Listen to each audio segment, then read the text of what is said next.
আপনারা সবাই শ্রবণ করার চেষ্টা করুন এবং হরিকথার পরে ভগবানের মহাপ্রসাদ আছে, তো দয়া করে বাচ্চারা কেউ কথা বলবে না, সবাই শ্রবণ করার চেষ্টা করুন এবং ভগবানের কৃপা লাভ করুন। বিদায় গৌর সেনানন্দে।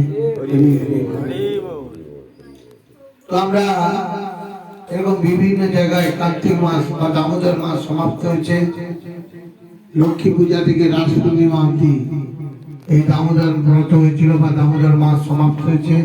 রাস পূর্ণিমার দিন আমরা সবাই জানি যে দামোদর ব্রত সমাপ্ত হয়েছে, কিন্তু কার্তিক মাস থেকে গেছে। অনেকে কার্তিক ব্রত করে, কিন্তু এখন করে কিনা আমি জানি না। অনেকে কার্তিক ব্রত করে, কার্তিক মাসে ভগবানের উদ্দেশ্যে, অনেকে পূর্বপুরুষদের উদ্দেশ্যে স্বর্গ দিন দেয়। তো সেই কার্তিক ব্রত এখন আর কদিন আছে, আগামী সোমবার অবধি আছে। তো আমরা সেই কার্তিক ব্রত মানতে যাচ্ছি না, তো আমরা কিছু ভগবানের কথা শ্রবণ করব। তো আজকে অনেকে এখানে উপস্থিত হয়েছেন, অনেক বয়োজ্যেষ্ঠ আছেন, অনেক মাতাজিরা আছেন। আমরা সবাই হরিনাম করি, কিন্তু যেরকম আমরা স্কুলে যদি যাই, পড়াশোনা অনেকে করে, কিন্তু যদি সঠিকভাবে পড়াশোনা বা শিখতে হয়, তাহলে আমাদের কোথায় স্কুলে যেতে হবে, তবে গিয়ে আমরা সঠিক পন্থায় পড়াশোনা শিখতে পারি। সেই রকম যদি আমাদের জীবনে ভক্তি জীবন করতে হয়, তাহলে কিন্তু আমাদের একটা সদ্গুরুর তত্ত্বাবধানে ভক্তি জীবন করতে হবে। আমরা অনেকে হরিনাম করি, এখন যদি কাউকে আমি বলি যে প্রভু আপনি হরিনাম করবেন, জপ করবেন, সঙ্গে সঙ্গে কি বলবে বলবে, বয়স্ক, বিশেষ করে বয়স্ক প্রভুরা, আমি হরিনাম করি। একটু ইকোটা খুলে দেন। আমরা হরিনাম করি, অনেকে আমি অনেক জায়গায় বলেছি প্রভু হরিনাম করবেন, জপ করবেন, বয়স হচ্ছে, সঙ্গে সঙ্গে উত্তর আসবে আমরা হরিনাম করি। তো সেই হরিনামে আমাদের সঠিক পন্থাটা জানতে হবে। যেরকম স্কুলে গেলে মাস্টারমশাইয়ের কাছে আমরা শিখতে পারি অনেক কিছু, সেরকম সদ্গুরুর তত্ত্বাবধানে থেকে এই কলি যুগে আমাদেরকে হরিনাম শিক্ষা গ্রহণ করতে।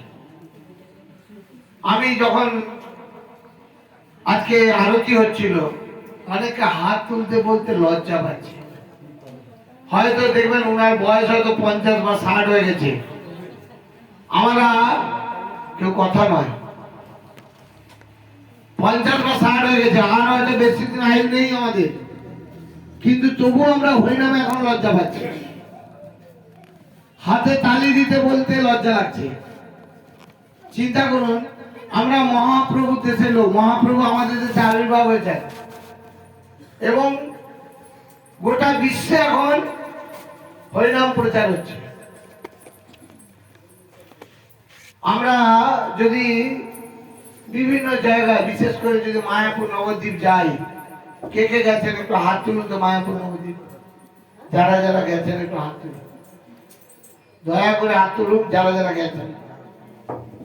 তো দেখুন, এতজন আমরা এখানে বসে আছি, মাত্র 10 জন কি 12 জন গেছি, আসতে কথা। কিন্তু আপনি গেলে দেখতে পাবেন বহু বিদেশি, যারা কবে খ্রিস্টান ছিল, কেউ বা মুসলিম ছিলেন, কেউ বা হিন্দু ছিলেন, আজকে তারা হরিনাম করছে। আমাদের এটা দুর্ভাগ্য। আমরা অনেকে ভাবি, অনেকে বলি ইস্কনে গেলে নাকি ইংরেজদের ওটা মন্দির, অনেকে বলি আমরা এটা। আমাদের আগে জানতে হবে, আমরা কিছু কথা বলার আগে আমাদের শিক্ষা গ্রহণ করা উচিত। ইস্কন কথাটার মানে যদি কেউ জানেন তাহলে আমাকে একটু বলবেন। কেউ জানেন ইস্কন কথার মানে? ইস্কনের বাংলা ফর্ম জানেন কেউ? ইস্কন কথার অর্থ হচ্ছে আন্তর্জাতিক কৃষ্ণ ভাবনামৃত সংঘ। তাই নাম হচ্ছে কি ISKCON, international society for Krishna consciousness, বুঝলেন? তার বাংলা মিনিং হচ্ছে আন্তর্জাতিক কৃষ্ণ ভাবনামৃত সংঘ। আমাদের যিনি ইসকন প্রতিষ্ঠা করেছিলেন প্রভুপাদ, অভয় চরণ ভক্তি বেদান্ত স্বামী ছিল প্রভুপাদ। ওনার ডাক নাম ছিলেন অভয় চরণ দে। কলকাতার ছেলে, সেন্ট জেভিয়ার স্কুলের ছাত্র। উনি বিদেশি নন, উনি উনার গুরুদেবের, আমরা অনেকে হরিনাম করি বা আমরা অনেকে অষ্টম পর 24 পর অনেক হরিনাম সংকীর্তন করি বাড়িতে আমাদের মঙ্গলের জন্য। কৃষ্ণের কাছে আমাদের কিছু চাওয়ার নেই, কারণ কৃষ্ণ আমাদের পিতা, পরম পিতা কৃষ্ণ। তার সন্তানের কি প্রয়োজন ভগবান সেটা জানে। কিন্তু তবু আমরা এত দুঃখ কষ্ট কেন পাই না, সেটা আমাদের নিজেদের দোষে। ওটা ভগবান তার জন্য দায়ী নয়। আমরা যে এই জড়া ব্যাধি বার্ধক্য এইসবে যে কষ্ট পাই, সেটা আমাদের নিজেদের দোষে। কারণ এটা হচ্ছে কলিযুগ। হ্যাঁ, এটা হচ্ছে গিয়ে কষ্টের যুগ, এটা হচ্ছে গিয়ে কলহের যুগ। আর এখানে আমরা মায়ার দ্বারা যুক্ত হয়ে গেছি। তো সেই অভয়চরণের দেব যদি আপনার কিভাবে ইসকন প্রতিষ্ঠা হয়েছে, এটা ইংরেজদের নয়, এটা আমাদেরই। মহাপ্রভুর বাণীকে সার্থক হচ্ছে এটা। 181টা দেশে ইসকনের নাম প্রচার হয়, হরিনাম প্রচার হয়। হরিনাম ইসকনের নয়, হরিনাম হচ্ছে মহাপ্রভুর প্রেমের বাণী, যেটা কলিযুগে আমাদেরকে বিলিয়ে দিয়ে গেছেন, যাতে আমরা সহজে হরিনাম করতে পারি এবং ভগবানের কৃপা লাভ করতে পারি। ওনারা বিদেশিরা, খ্রিস্টান, আগে কোনো ধর্ম ছিল না, না খ্রিস্টান ছিল, না মুসলিম ছিল, না কেউ ইহুদি ছিল, কেউ ছিল না। একমাত্র সবাই আমরা সনাতন ধর্মাবলম্বী, সবাই।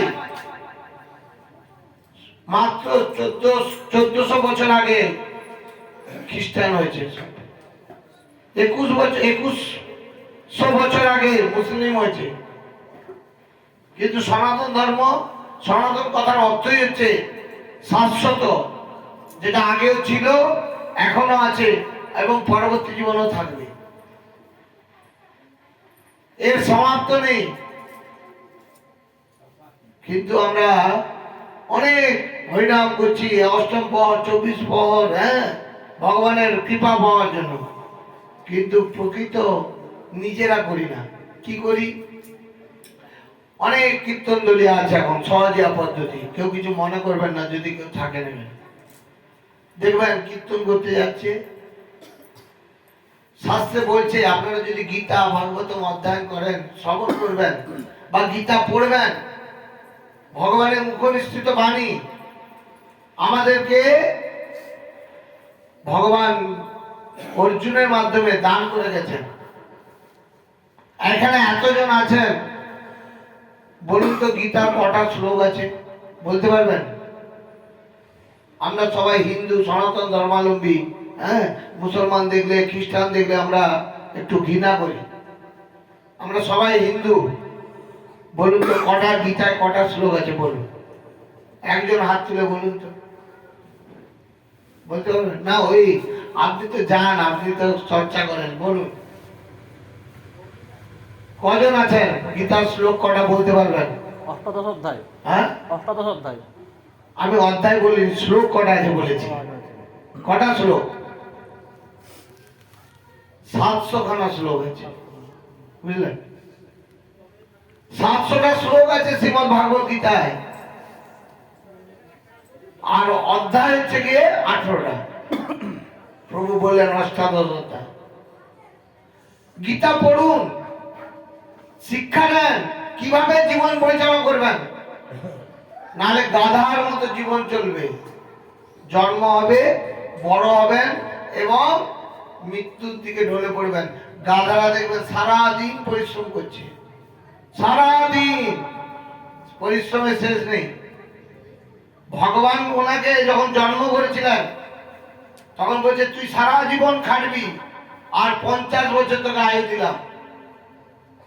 গাধা পর্যন্ত বলছে যে ভগবান আমার এত বছর আয়ু দরকার নেই, আপনি কমিয়ে দেন, মাত্র 20 বছর দেন। আর আমরা এই মনুষ্য জীব, আমরা নিজেদেরকে বিশাল শিক্ষিত ভাবি, আমরা নিজেদেরকে অহংকার করি যে আমার থেকে শিক্ষিত কেউ নেই। আমরা এতই মূর্খ, গাধা বানর সবার আয়ু আমরা নিয়ে নিয়েছি। ভগবান আমাদেরকে যখন জন্ম সৃষ্টি করেছিলেন মাত্র 20 বছর আয়ু দিয়েছিলেন, কিন্তু আমরা কি করলাম? ভগবানের কাছে চাইলাম, হ্যাঁ, যে আমাকে আরো আয়ু দেন, আমাকে আরো আয়ু দেন, কারণ এই 20 বছরটা ঠিক হচ্ছে না। দেখবেন 20 বছর ভগবানের দেওয়া যে 20 বছর প্রত্যেক ছেলে মেয়ের ক্ষেত্রে খুব আনন্দের যায়, হ্যাঁ কিনা? তাকে খাটতে হয় না। এই যে দেখুন 20 বছরে অনেক ছেলে, 1 থেকে 20 বছরের যত এখানে ইয়ং ছেলে, এখন দেখবেন যদি ডিজে বাজতো এখন কত ছেলে জমে যেত, কত নৃত্য করতো, নাচতো। হ্যাঁ, এই কলিযুগে আমরা ভগবানের নাম শ্রবণ করতে আমাদের কষ্ট হয়। তাই জন্য ছোট ছোট ছেলে মেয়েদের শিক্ষা দেন, হরিকথা শ্রবণ করান, হরিনাম করান, জপ করান, যদি প্রকৃত মনুষ্য লাভ হতে পারে। তাই বলছে না যে সাধু সঙ্গ সর্বশাস্ত্রে কয়, লবমাত্র সাধু সঙ্গ সর্বসিদ্ধি হয়। ভগবান বিভিন্ন শাস্ত্রগ্রন্থে অধ্যয়ন করছে, শ্রীমদ ভাগবত গীতা, ভাগবতম। এখন কলিযুগে ধর্মের অভাব নেই, কত রকম ধর্ম। ঘরে বসে আছেন, ডেকে দীক্ষা দিয়ে দিচ্ছে, আপনি কিছুই জানলেন না, কি না আমার দীক্ষা হয়েছে। দেখো, একটা ট্রেনে যাচ্ছেন একজন মহারাজ, একজন ভক্ত খুব তিলক টিলক করে গলায় মালা টালা নিয়ে বসে আছে। তো মহারাজ জিজ্ঞাসা করছে, প্রভু হরে কৃষ্ণ, তো কথা বলে না কোনো। তো মহারাজ আবার বলছেন, প্রভু দীক্ষা হয়েছে না? বলছে, প্রভু হরিনাম করেন না? আমার দীক্ষা হয়েছে। আবার জিজ্ঞাসা করছে মহারাজ, প্রভু হরিনাম করেন? আমার দীক্ষা হয়েছে। তো বারবার যখন বলছে আমার দীক্ষা হয়েছে, বলছে কেমন দীক্ষা হয়েছে? আপনি 16 মালা জপ করেন? না, আমার দীক্ষা হয়েছে। আপনি প্রসাদ পান? না, আমার দীক্ষা হয়েছে। যাই কথা বলে আমার দীক্ষা হয়েছে। তখন বলছে, আপনার 16 মালা জপ করেননি, দীক্ষা হয়েছে না? ওটার জন্য কেন আমি 16 মালা জপ করবো? আমার তো দীক্ষা হয়েছে, আমার জন্য গুরুদেব করবে। অনেকে সেরকম দেখবেন, অনেকে বলে যে মাছ খান, মাংস খান, ডিম খান, রসুন খান, পেঁয়াজ খান, কাউকে হত্যা করে ওষুধ জীবন যাপন করুন, আমার দীক্ষা হয়েছে। ওতে মুক্তি লাভ হয় না। আপনি একজনকে হত্যা করবেন, আপনি তার পাপের সাজা নেবেন না। গুরুদেব আপনাকে উদ্ধার করতে পারবে না।